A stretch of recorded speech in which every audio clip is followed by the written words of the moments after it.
Alô, alô, alô, pessoal, tudo bem? Começando aqui mais uma live das quartas-feiras. Nossa live hoje de quarta-feira, antes do Bruno Mega entrar, o Bruno Mega vai ser o nosso convidado de hoje aqui na live para bater um papo. Todo mundo entrando aí, boa noite, pessoal. Boa noite a todo mundo que está entrando e acompanhando. Ó, o Bruno aí, ó. O Bruno já chegou aqui para nos acompanhar na live de hoje. Deixa eu aceitar o Bruno aqui. Espera aí. Pronto, Bruno. Enquanto o Bruno se conecta aí, vamos esperando. Pronto, vou chegar um pouco Olá, mais perto. Fala, Bruno! tudo bem? E aí, tudo tranquilo? Tudo tranquilo. Quer Deixa dizer, eu dar uma... tranquilo talvez não seja a melhor pergunta, né? Tudo tudo... caminhando. Eu acho assim, estamos todos aprendendo, né, a viver nessa nova situação, né? Acho que, Não, total. acho que nós vamos sair um pouco diferentes dessa história toda em relação ao que a gente entrou. Então está todo mundo aprendendo a conviver com isso. Isso pode ser Com bom certeza. também para a humanidade, né? Quem sabe? Quem sabe? Aliás, ó, o pessoal que está entrando agora aí na live ainda não conhece o Bruno. O Bruno Mega é um cara extremamente sério, competente e que se inscreveu no processo seletivo do Partido Novo aqui da cidade do Rio de Janeiro para chegar lá, né, na época da eleição e ser candidato então a vereador aqui na cidade do Rio de Janeiro. Bruno, conta um pouquinho para o pessoal quem você é, faz uma introdução aí para quem não te conhece, me segue aqui e que vai passar a te seguir também a partir de hoje, eu espero, né, pessoal? Vamos seguir o Bruno aí. Bacana, obrigado pessoal, obrigado Chicão. Rapidamente comentando, meu nome é Bruno Mega, né? Eu acabei de fazer 25 anos de idade pela segunda vez, então sou experiente nisso, né? Sou casado, sou morador do bairro de Laranjeiras, aqui no Rio de Janeiro, né? Eu me formei em tecnologia da informação e ao longo dos meus pouco mais de 25 anos de carreira, eu tive a oportunidade de ser sócio de 3 empresas, então empreendi uma série de coisas. Atualmente, eu estou trabalhando numa grande multinacional de tecnologia, né? Uma das maiores do mundo, e eu sou responsável na América Latina pelo desenvolvimento de soluções para a gestão de projetos complexos de infraestrutura pública e cidades inteligentes. Então, na verdade, eu venho ajudando empresas e ajudando governos ao longo da América Latina a melhorar a vida das pessoas através da tecnologia e da inovação aplicadas ao serviço de cidades inteligentes e infraestrutura pública. E a infraestrutura pública entra portos, aeroportos, rodovias, ferrovias, tudo que é relacionado a aumentar a produtividade do cidadão e a melhorar a vida das pessoas. Isso que eu venho fazendo. Eu entrei no Novo em 2014, né, e começa a vir o Bruno político, né? Eu entrei no Novo em 2014. Eu conheci o Novo curtindo aquela fossa que a gente estava em outubro de 2014 com a eleição pelo 4º mandato consecutivo de um governo de um partido com o qual a gente não necessariamente concordava muito. E aí, passando no Facebook, né, apareceu lá o Partido Novo, eu não sabia o que era isso, queria saber na hora, entrei, cliquei no link, entrei no site, né, no novo.org.br, e eu comecei a ler aqueles valores, aqueles princípios. Aquilo começou a fazer tanto sentido para mim, que eu comecei a querer saber mais. Curiosamente falando, ia ter uma palestra naquela semana, inclusive, me inscrevi, fui com a minha esposa e tal, auditório lotado, muita gente. E nem era partido nessa época, né? 2014 ainda estava naquela ainda de esperar a homologação do TSE. Mas estava lotado de um jeito que eu acho que tinha tanta gente curtindo a mesma força que eu estava curtindo, da reeleição presidencial. Não que o Aécio Neves fosse uma maravilha, mas naquele momento era uma opção talvez menos pior do que a outra. E te confesso que naquele dia ouvir o que o João Moedo tinha a dizer foi absolutamente inspirador e reconfortante. E aí, desde então, comecei a acompanhar o Novo, né? Me filiei em 2016, logo um pouco depois que ele, de fato, virou partido. E ao longo desse tempo todo, eu venho ajudando candidatos, venho participando de campanhas, venho sendo um voluntário ativo. E meio que estudando um pouco mais sobre política. Eu resolvi fazer uma pós-graduação em ciências políticas, porque é um assunto que sempre me apaixonou. Eu estou justamente agora terminando essa pós-graduação. O meu trabalho de conclusão de curso é justamente a influência do liberalismo na formação do pensamento político brasileiro. Então, espero que fique Depois legal. compartilha com a gente aí. Depois eu vou compartilhar, se Deus quiser. Também estou fazendo um MBA em Administração Pública e Gestão de Cidades. Me formei na turma 2019 em Liderança Política pelo Renova BR. E comecei a orientar um pouco a minha vida para essa veia de tentar ajudar o Partido Novo a disseminar as suas propostas, as suas ideias, o seu pensamento, tudo nessa linha. E aí resolvi colocar meu nome à disposição do partido, entrei no processo seletivo, acabei de ser aprovado, coisa de uma semana atrás, e estamos aí na expectativa de ir. Obrigado.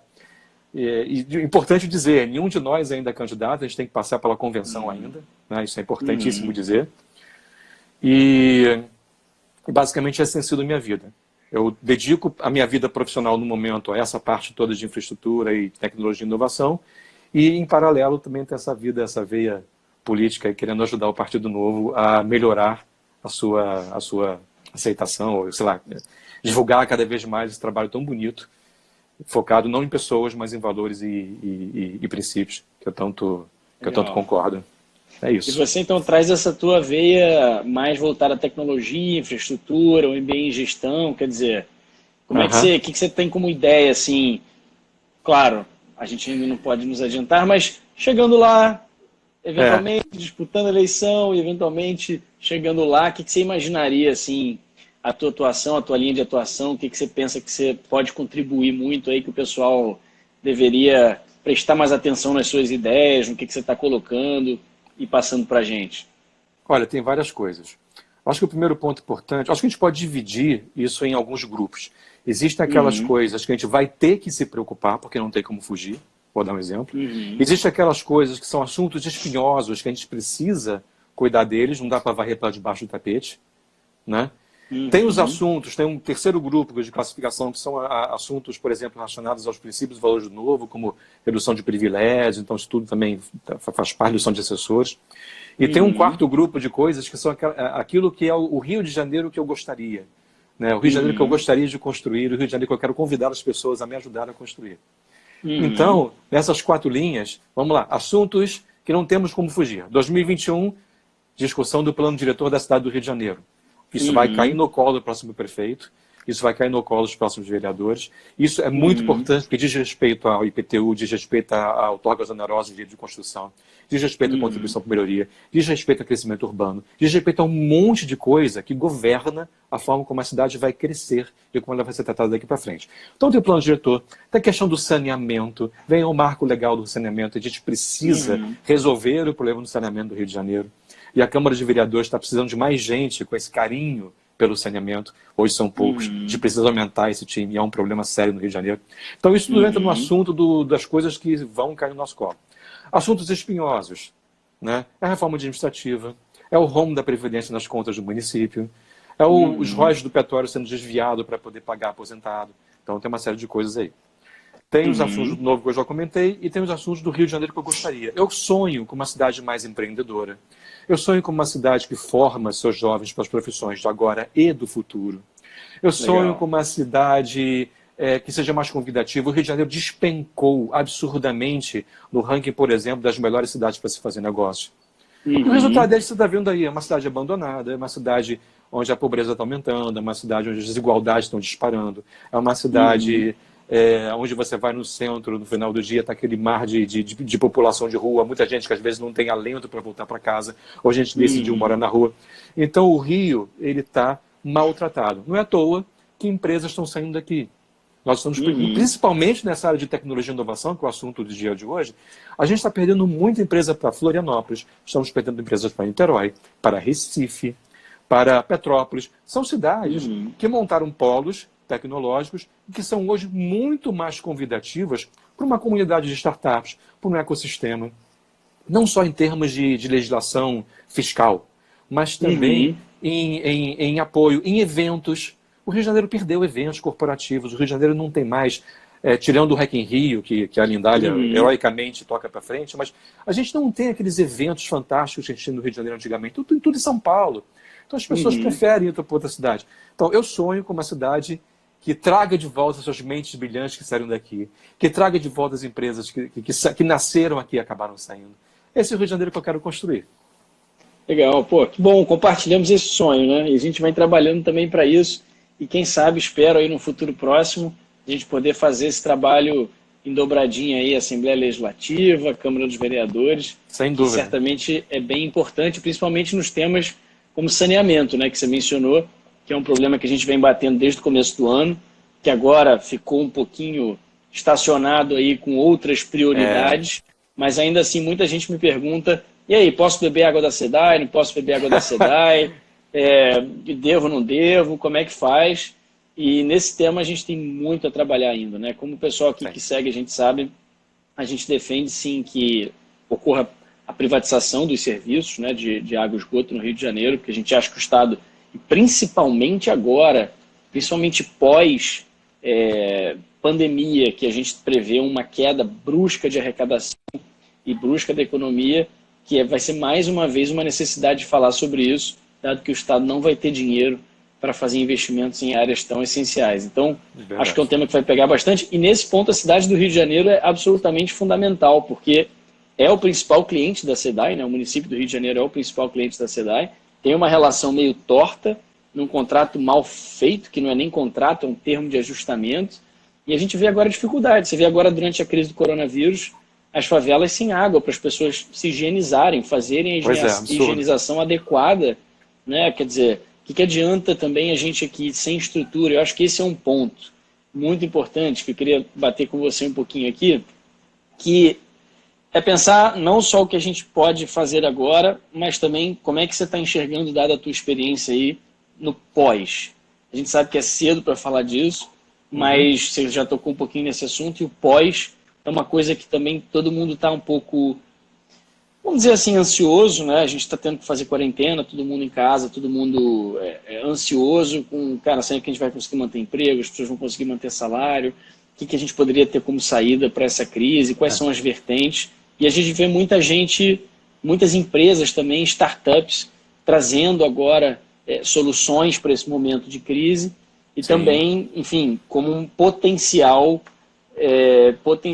pós-crise também para soluções. Como é que você está vendo esse cenário aí dessa forma? Eu entendo perfeitamente essa questão de a gente estar nessa contenção social, nesse confinamento. É uma medida importante, é uma medida que no primeiro momento ela é absolutamente essencial. Estamos aqui fazendo essa quarentena, mas isso a longo prazo não se sustenta. A gente precisa de um plano para sair disso. Muitas pessoas falam sobre confinamento horizontal, confinamento vertical, tem várias teorias, várias aplicações, vários exemplos disso daí. Eu acho que o confinamento vertical, a gente precisa olhar para isso com carinho, mas não pode saltar em cima dele, né, sem um planejamento. Né? Daqui a pouco vai chegar o inverno os problemas de saúde normalmente se agravam, e não é bom, não será inteligente ter um problema, uma outra epidemia de coronavírus no inverno. Mas a gente não pode, ao mesmo tempo, a gente não pode ficar também parado e esperando esse tempo passar, porque a vida passa, os empregos daqui a pouco realmente vão começar a ficarem críticos, as empresas vão sentir mais dificuldade ainda. Nós precisamos de um plano para sair dessa situação. E aí é que eu acho, por exemplo, que a tecnologia e a inovação podem ajudar bastante. Né? Que até foi um dos temas, o tema principal que a gente combinou para hoje, mas a gente bate papo de uma maneira até suave, a gente acaba caindo nele, porque acaba realmente levando para esse assunto. Por exemplo, inteligência artificial. Inteligência artificial hoje, aliado à biotecnologia principalmente, para mim é o grande caminho para a gente acelerar a criação, a pesquisa e a criação de vacinas, de remédios para tratamento de forma eficaz do coronavírus e também para as ações de prevenção. Então, a inteligência artificial hoje está sendo usada de diversas formas. Por exemplo, tem um hospital em São Paulo que se baseou num exemplo da China, né, que está usando algoritmos de inteligência artificial para poder interpretar melhor o diagnóstico da tomografia computadorizada do pulmão. Porque é um diagnóstico difícil. Não é toda tomografia que vai olhar para o pulmão e vai dizer, olha, esse cara está com coronavírus. Isso não existe. Existe suspeita. Existem probabilidades. Que, utilizando esse algoritmo de inteligência artificial, tem um hospital que eu esqueci o nome agora, depois eu lembro, te passo, em São Paulo, que está usando isso, junto com... na verdade, está importando essa tecnologia da China. A China, a gente diz que o vírus veio da China, mas da China também está vindo várias soluções, até de enfrentamento também.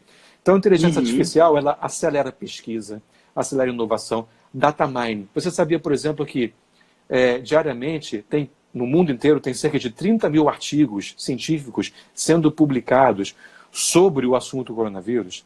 E que tem uma empresa no Canadá, por exemplo, que é especializada em fazer esse data mining. Ele pega, por exemplo, essas informações, fica escutando no mundo inteiro o que está sendo colocado através de algoritmos de inteligência artificial e data mining, consegue, por exemplo, entender quais são as principais linhas de pesquisa, as principais ações que as pessoas estão focando.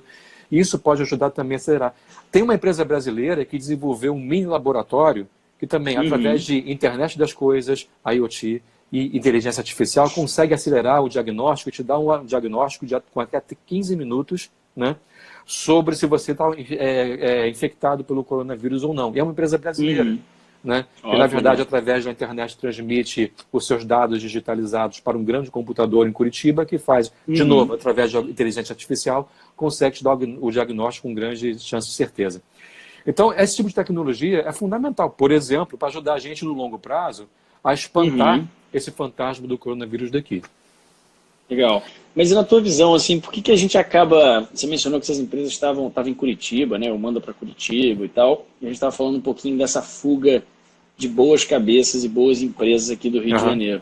Por que na tua visão, assim, dado que você trabalha muito próximo ao setor e tem uma experiência grande aí com essa parte, pessoal de infraestrutura também, a gente vê muitos rankings em que o Rio não fica tão bem posicionado em razão, enfim, normalmente burocracia ou questões estruturais. Mas eu queria saber um pouquinho, assim, que era a tua visão, o que você acha que é o principal problema que a gente já precisa atacar, em especial na cidade do Rio, aí, para a gente conseguir, pensando no longo prazo, atrair essas cabeças tão boas que o Brasil tem, na verdade. Né? O Brasil tem um potencial maravilhoso, o Rio de Janeiro um potencial maravilhoso, e que a gente precisa ser um catalisador, como o Rio já chegou a ser um dia, mas que a gente precisa voltar a ser esse catalisador. O que, na tua visão, é um ponto, assim, relativamente simples, né? Acho que não estou falando um pouco da questão macro, complexa, mas coisas simples que você acha que a gente poderia eventualmente fazer e pensar para tentar dar um ambiente melhor para essa turma ficar por aqui? Eu não sei se tem uma solução simples e rápida. Eu acho, na verdade, um conjunto de diversos fatores que acabam fazendo com que Rio de Janeiro não seja mais uma cidade atrativa para quem quer investir. A gente tem pessoas que heroicamente continuam investindo aqui, que acreditam muito no potencial do Rio de Janeiro, mas, por exemplo, vamos pensar vamos olhar para várias coisas, porque é meio que acidente de avião, não tem um único indicador, você tem que olhar para várias coisas para fazer o diagnóstico. Né? Por exemplo, o Rio de Janeiro é uma cidade degradada. Né? Do ponto de vista de patrimônio, do ponto de vista de zeladoria, uma cidade com violência, é uma cidade, inclusive, com água ruim. Então, é uma cidade que, do ponto de vista de infraestrutura, né, ela tem uma série de coisas que a gente precisa avançar. A gente olha para vários lugares, tem obra parada, a gente tem 6 bilhões de reais em obras já pagas e não entregues. Obras que estão abandonadas, obras que estão paradas. A Avenida Brasil está virando Cracolândia. Então, é uma série de coisas que, em termos de planejamento de entrega, você vê o metrô da Gávea, como outra coisa também, que até na própria LERJ tem se discutido bastante, quer dizer, agora nem tanto por causa desse período, mas ainda é uma pendência existente no Rio. Estamos com a CPI engatilhada lá. Assim que acabar esse período, a gente volta, vou presidir a CPI da Estação Gávea do metrô. Nesse tema. Show de bola. Mas depois a gente volta nele. Show de bola. Isso merece uma live só para esse assunto. Então, assim, uma série de coisas. A questão da infraestrutura é uma coisa. A outra questão são as cabeças pensantes, as pessoas. O Rio de Janeiro ainda é um celeiro de muitos mestres, de muitos doutores. Faculdades boas ainda estão aqui. Né? Agora, existe também uma questão que é a forma como o poder público reage em função das demandas do setor. Né? A gestão atual, o governo atual, ele não sei se por desconhecimento de alguns temas, mas você claramente percebe que a falta, talvez, mais de pessoas, escutar um pouco mais as pessoas do setor, né, em algumas coisas. Por exemplo, existe a lei na verdade não saiu do papel, mas uma tal da Lei do Porto 21, que tinha sido pensado lá atrás de 2017, nunca saiu do papel, nunca chegou a ser mandado para a Câmara de Vereadores, porque era uma lei que tinha sido pensada com o objetivo de incentivar a tecnologia e inovação no Rio, mas que ela era muito calcada na forma de dar subsídios, na verdade, incentivos fiscais, isenção de ISS, baseado no lugar aonde a empresa estabeleceu. Na verdade, querendo popular a região do Porto do Rio de Janeiro. Uma startup, ela quer conviver com outras startups, quer estar num ambiente onde eu, por exemplo, não sei de um assunto, mas o cara da outra empresa está do meu lado aqui, ele sabe. Aí sentam os dois juntos, resolvem um problema. Eles procuram um ambiente, um ecossistema procura um ambiente assim, de colaboração. Então, uma startup nunca vai se sentir atraída por um lugar onde tem que crescer a infraestrutura, onde eventualmente ela vai ter dificuldade de acesso com outras empresas do setor. Então, você pensar uma política pública de benefício, de incentivo à tecnologia e inovação, baseado em endereço físico, CEP, de onde a empresa vai se estabelecer, não me parece a forma mais inteligente de você olhar para o problema. Então, isso é um ponto, assim, cabeças que pensaram por que eu vou fazer isso. Então, está um pouco desconectado dos anseios da indústria, dos anseios do setor. Então, isso é um exemplo clássico.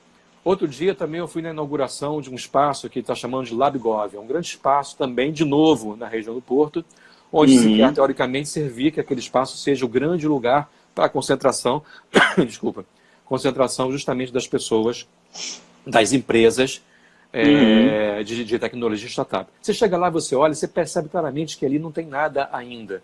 Pode ser que no futuro seja alguma coisa, mas no momento não é ali que as empresas vão estabelecer para criar esse ecossistema. Então você percebe que são pequenas, às vezes pequenas coisas que uma administração pública, um prefeito ou uma Câmara de Vereadores mais antenado com o mindset, com a forma como uma startup funciona, né, do que ela precisa, você percebe que está um pouco desconectado. Então isso talvez seja uma coisa mais simples de resolver, mas eu não creio que será resolvido na atual gestão, que tem uma forma de pensar um pouco diferente.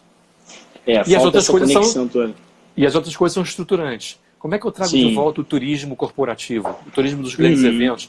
Porque a empresa sai daqui, porque sempre tem um grande evento, ela tem que ir para outra cidade. Então por que a gente não tem mais eventos do Rio de Janeiro? Então, mas aí são coisas mais médio e longo prazo, mais estruturantes, mas tem pequenas coisas, como esses exemplos que eu te dei, que já poderiam ser pensados para incentivar empresas. Que a gente poderia, de alguma forma, fomentar e trazer para o debate, né? Sobre as questões estruturantes, a gente pode, aí realmente entra muito essa parte estadual, né? Quer dizer, a questão de segurança pública, que aliás as cidades também tem uma parte bem importante de segurança pública que é um pouco até negligenciada no dia a dia, mas podem ter um impacto muito grande.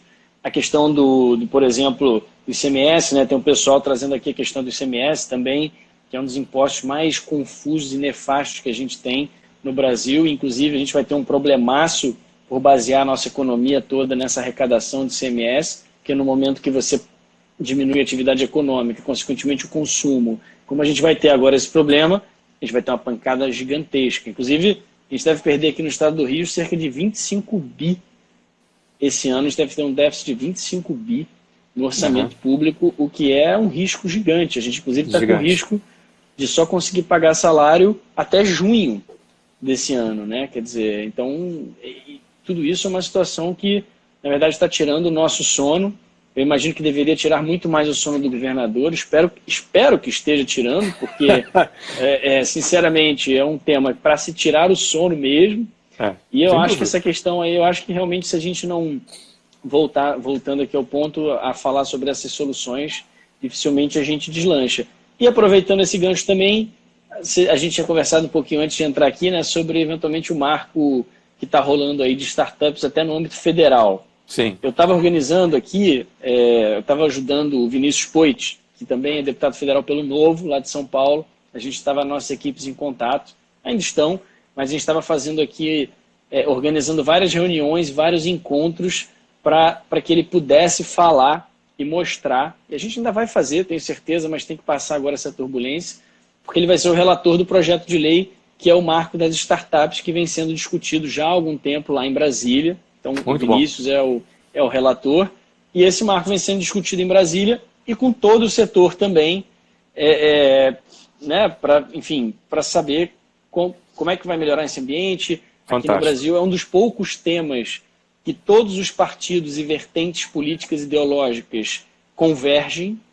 Eu acho que é um dos temas de maior convergência no cenário político, é a questão empreendedora, que você pega desde o empreendedor social até realmente um empreendedor de tecnologia, daquele mais Google, a carinha do Google ali que a gente vê, né? Aquele estereótipo mais Sim. tecnológico, e que a gente vem então discutindo aí. E algumas das ideias, eu não sei se você está, eu acho que você está acompanhando, está por dentro, de repente, se você tiver algumas coisas que você queira falar sobre isso, seria legal, mas eu achei interessante que ele trata de algumas simplificações e tem alguns temas espinhosos também, que aí até tem uma opinião própria em relação à parte tributária, de tributação, que eu acho que a gente deveria, na verdade, buscar uma reforma tributária muito mais ampla do que discutir questões tributárias por setor, que eu acho que é uma erva daninha da nossa economia e que gera tantos problemas para a gente. Mas eu não sei quais são as suas impressões aí sobre essa legislação que está caminhando por lá.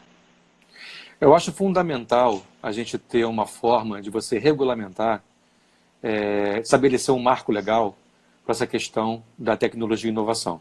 Você definir claramente o que é um ecossistema, o que é um startup, o que é um investidor anjo, porque a partir do momento que você define essas coisas, isso abre possibilidade para você fazer políticas públicas baseadas nesse tipo de setor. Porque se você não tem claramente estabelecido quem são os atores do setor, fica difícil você até pensar, eu vou dar incentivo fiscal, eu vou dar que tipo de benefício, para quem, com que critério. Então, se você não tem como apaziguar os termos, ter um entendimento comum, ter um senso comum apoiado por uma legislação sobre o que são esses atores, fica difícil você implementar qualquer tipo de política pública. Então, eu vejo com muito bons olhos essa questão do marco legal. Acompanhei quando você começou a trabalhar também essa questão do marco legal das startups para o estado do Rio de Janeiro. E pegando o corona disso, precisamos estender isso para o município do Rio de Janeiro também. Não sei se criando um marco legal, até porque não faz sentido, já que vem o federal, acho que é mais inteligente de esperar o desdobramento federal, acho que é por isso também que você também tirou do momento o pé no acelerador disso, para esperar justamente alinhar, convergir as definições numa coisa única.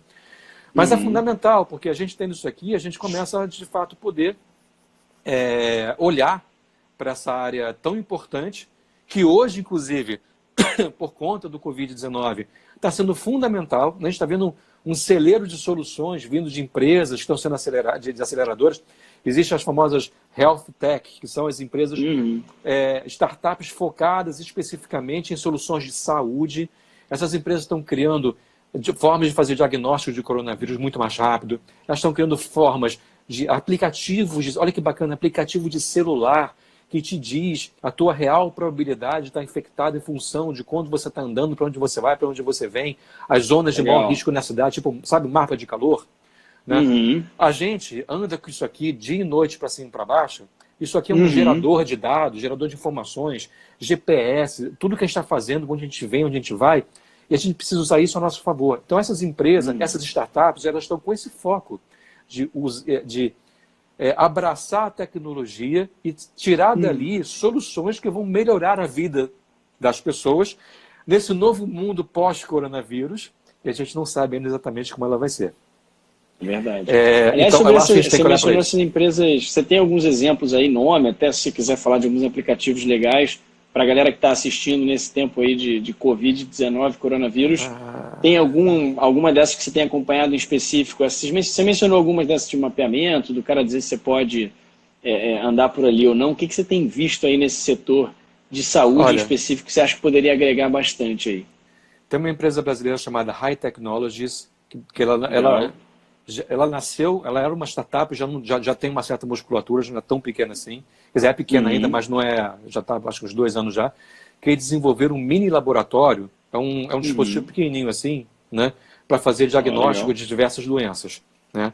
E agora esse High Lab, que é o produto deles, foi atualizado para poder fazer diagnóstico do coronavírus. Então esse é o cara que, por exemplo, comentei contigo, que em 15 minutos dá o resultado com 90% de certeza, através de coleta de uma gotinha do seu sangue e algoritmos de inteligência artificial. A notícia nova, fresquinha, de hoje. A Vivo está abrindo toda a sua base de Big Data Big Data, para quem não sabe, é uma tecnologia também que cuida justamente desse tratamento de diversos dados que são gerados, teradados que são gerados a cada dia, a cada minuto, a cada segundo.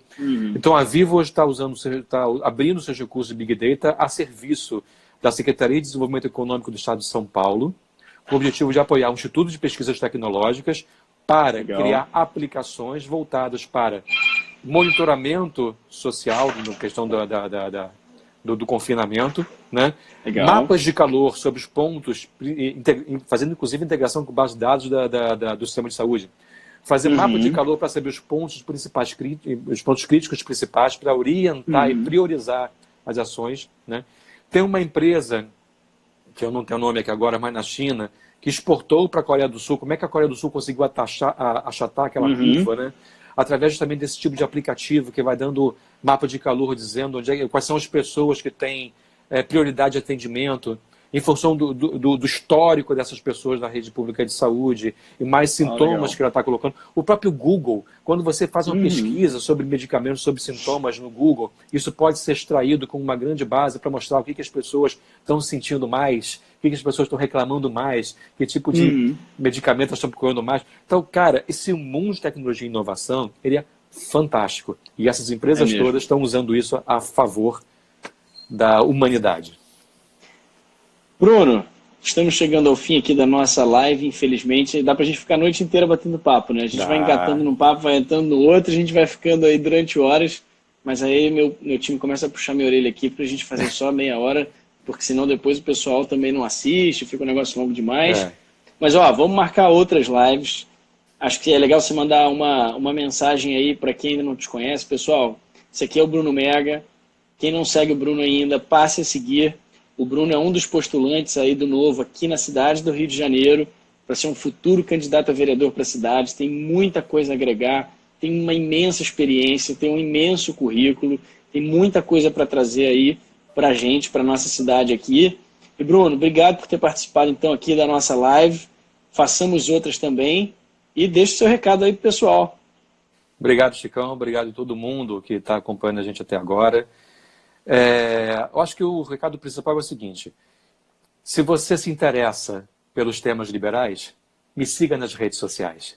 brunomega.rio no Facebook, na página do Facebook também, e também aqui no Instagram, brunomega.rio. Se você se interessa pelos temas liberais, me siga nas redes sociais. A visão do Rio de Janeiro que eu quero, aquilo que eu falei no começo. Eu sou uma cidade mais empreendedora, uma cidade que gere de fato oportunidades de trabalho para todos que vivem aqui. Eu quero uma cidade que forme os seus jovens para as profissões de agora e do futuro. E não interessa se isso vai ser o poder público ou o cidadão que vai fazer, eu acho que é uma conjunção de tudo. Eu acho que cada um de nós tem uma parcela de responsabilidade para construir esse Rio de Janeiro que a gente tanto sonha. A gente precisa resgatar o maravilhosa do sufixo do nome da cidade. Né? Uma cidade que em 1902 era conhecida como Cidade da Morte, por causa das epidemias de varíola, de cólera, de difteria, e conseguiu perder esse título, né, através de programas de saneamento, de urbanização, etc. Nós já vencemos muita coisa. O carioca, ele é um povo criativo, ele é um povo trabalhador, é um povo feliz, é um povo que não se deixa derrotar. Então a gente vai sair dessa e eu espero, se Deus quiser, ajudar o Rio de Janeiro a resgatar o status de maravilhosa que ela já teve um dia e que eu acho que a gente pode continuar chamando ela de maravilhosa, mas tem umas coisinhas aí que a gente está precisando acertar urgentemente. Obrigado. Boa, Bruno. Cara, muito obrigado. E galera, quem não segue o Bruno mais uma vez, aperta aí, ó, Bruno Mega. Ele falou, já deu o arroba dele aí, né, Bruno? Fala pra gente encerrar, fala de novo o seu arroba e a gente encerra a live por aqui. @brunomega.rio. Show de bola. Brunão, vamos marcar mais vezes, hein? Parabéns pelo seu trabalho, parabéns pela iniciativa. Vamos que vamos. Obrigado. Assunto não falta. Abraço a todos. Abração. Tchau, tchau. Tchau, tchau.